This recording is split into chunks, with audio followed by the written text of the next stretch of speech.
Hegseth has requested he be briefed by December 10th, this coming Wednesday, on the results of a review into Arizona Democratic Senator Mark Kelly and comments he made in a video urging service members to not obey any illegal orders from the Trump administration. Joining us now is retired Navy captain and Arizona Democratic Senator Mark Kelly. Senator Kelly, thank you again for coming back to the weekend. So right out of this intro, what are you anticipating from this Navy investigation that Hegseth ordered that has the deadline of this Wednesday, December 10th? Well, here's the interesting thing about this. I still have not been notified by the United States Navy. Nothing. I saw a tweet from Pete Hegseth maybe about a week and a half ago. That's it. Crickets. Nothing. And still. You know, yeah. And they're supposed to provide a report back to him in a couple days. They're going to trying to take great lengths to try to silence me, but it's not going to happen. I'm not going to back down. I said something that was true and lawful, told members of the military they need to follow the law. Ironically, in 2016, Pete Hegseth said the same exact thing. Think about the hypocrisy of this. He said the same thing that I said, and he thinks he's going to court-martial me under the Uniform Code of Military Justice. It's ridiculous. Well, Senator, you brought up the 2016 sound from Pete Hegseth. We actually have it. Let's play it for our viewers. I do think there have to be consequences for abject war crimes. If you're doing something that is just completely unlawful and ruthless, then there is a consequence for that. That's why the military said it won't follow unlawful orders from their commander-in-chief. There's a standard, there's an ethos, there's a belief that we are above what so many things that our enemies or others would do. Senator, we want to make sure people saw that, but I also want to get your response to Senator Tom Cotton, your colleague in the Senate. He was just on Meet the Press, and this is a rough transcript of what he said. They were not floating in the ocean on a wooden plank or in life jackets. They were on the capsized vessel that, as we remember, is broken in half. They were not incapacitated in any way. It was appropriate to strike the boat again to make sure its cargo was destroyed. It was in no way a violation of the law of war. And I think the Washington Post owes Secretary Hegseth and especially Admiral Bradley an apology for that slander.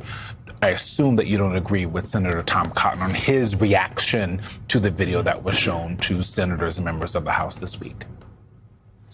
I do not. I think he saw the video. I have not seen it yet. It was to leadership on the Senate Armed Services and the Intelligence Committees. I'm on both of those committees. I've asked the chairman and the ranking member for a full hearing, put people under oath, public hearing, and release the video. They released part of the video already. And I think what's interesting about, what Tom said is, in another circumstance, another strike that happened later, there were 2 survivors as well. Those survivors were, they were rescued, and then they were released back to their home countries. So on one hand, we release people. On the other hand, they die. That doesn't make a lot of sense. But I'm not going to prejudge this. I want to see the video. I want to see an investigation. I also think the legal analysis for why this entire operation is above board, that should be released as well. Do you believe that the leadership of the committee is willing to subpoena Hegseth, subpoena the video in order to make sure that it gets released? Because I don't know about you, but I don't have a lot of faith that this administration is going to do it on their own. Well, we can do that. And I've talked to the chairman of the committee about this already and about, having the chance to do our oversight responsibility and that there be some accountability. So we're going to see this week. If we get a full brief of the committee, we've got to get to the bottom of this. This is not consistent, doesn't appear to be consistent with our morals, with the way the U.S. Department of Defense has conducted itself. I served in the Navy for 25 years. I've been in combat. I've sunk 2 ships myself. I've got a lot of questions about how this operation is being conducted. Senator, I'm wondering if back to your potential court-martialing that is scheduled for this week. Is there any conversation amongst you and the other lawmakers who participated in this video about suing the administration back? We had Eric Swalwell on last week, who has taken action against Bill Pulte and the Federal Housing Finance Agency and is suing them on the basis of violation of the Privacy Act and First Amendment rights. Is this something that's under discussion when you say that the administration wants to silence you and you're not going to be silenced? Well, they're clearly in violation of my First Amendment rights. I said something, that was lawful. It was pretty simple. It was a message that I felt members of the military at this time, when you consider who this president is and who the Secretary of Defense is, they needed to hear, this pretty basic message. And there wasn't anything wrong with it. I didn't expect this response from the president. But he's trying to silence me, but he's not silencing me. I'm still speaking out. I still am going to do my job every single day, regardless of whether this president wants to kill me, hang me, execute me, or shut me up. I'm not going to shut up. Litigation, coming from me, it's not like in my nature, to do that. I'm going to respond. I've got, a legal team that will respond to whether it's DOD or DOJ forcefully, because they're in the wrong here. The executive branch to do whatever they can to make sure that either slow walk it or make sure it doesn't happen, or just completely ignore it. So I guess when you're talking to your Republican colleagues, are they getting frustrated that they have basically, as Jonathan put it, have become the employment arm of the executive branch in the White House? Yes, you saw that, of course, in the major break on the Epstein vote, where you had 70 Republicans willing to defy the president, so much so that the president flipped overnight and supported Massey and my bill. You're seeing this on Venezuela. There are Republicans, senior Republicans, including Michael Turner, Don Bacon on the Armed Services Committee, who are appalled that in our name, the military is killing people in the Caribbean who may be innocent, is killing people without standards, is killing people without briefing Congress. And you're seeing this on tariffs. People are upset that, especially with the food tariffs. So I believe the cracks in the MAGA coalition are finally taking place, including in the Congress. Is it acceptable to you that you have the Secretary of Defense who says that he wasn't in the room for the second strike, and says that from what I understood then and what I understand now, I fully support that strike, as if he had no role in the actions that were taken by the U.S. military?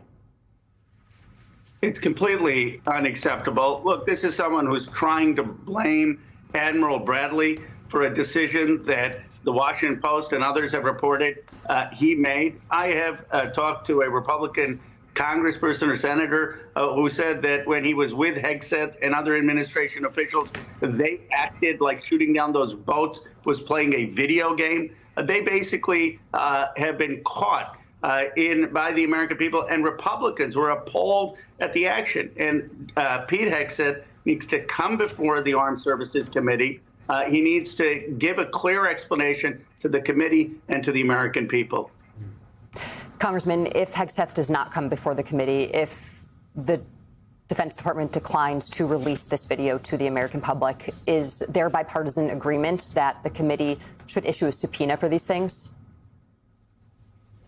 I believe that agreement will take place. Look, both Mike Rogers and Adam Smith, the chair and the ranking member, have expressed deep concerns about what took place. You have someone basically ordering shooting down boats without any standard. It's not just the second strike that is a problem. It's the first strike. We have not been given any explanation what the standard is. That people in the Senate and the House are making moves against Trump. They're standing up to him and they're not backing down. Mark Kelly is very fascinating because, again, the man's timing was impeccable, right? He really came out and said, if you're in the military, you don't need to do something illegal just because Trump told you to. Republicans freaked out. Trump freaked out. Hegseth freaked out. They not only did they disagree, obviously, but then they basically said that you need to get capital punishment for this, right?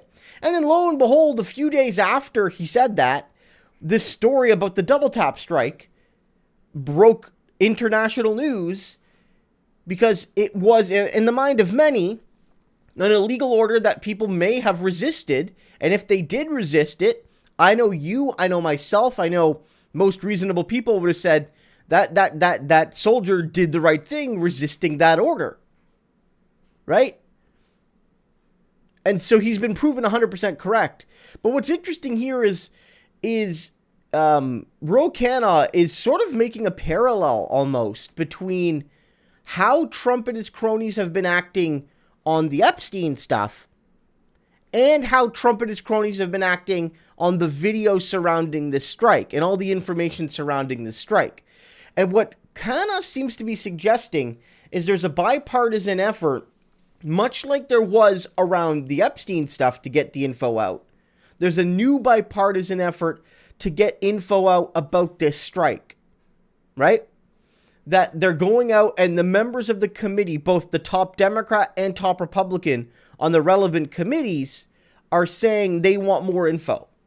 And I think that's a good sign that this is another issue that's so egregious that, one, some Republicans are, because, like, look, Republicans, as much as we want to criticize them, they are still human beings. And some of them still, from time to time, have morals, right? Some of them are legitimately troubled by what they saw. And then there's also the political reality that as Trump becomes more and more unpopular, and you see more and more bad results, like even the Tennessee result, that the Republicans didn't lose the seat, but if that swing is uniform, Republicans will lose dozens and dozens of seats based on that result. All of these Republicans that are tied to Trump are going to sink, and so they would rather cut the rope on him and vote for the Epstein file release and vote for the double tap strike file release, because it helps them look less pro-Trump, which will help them in the midterms. Donald's going to get thrown under the bus.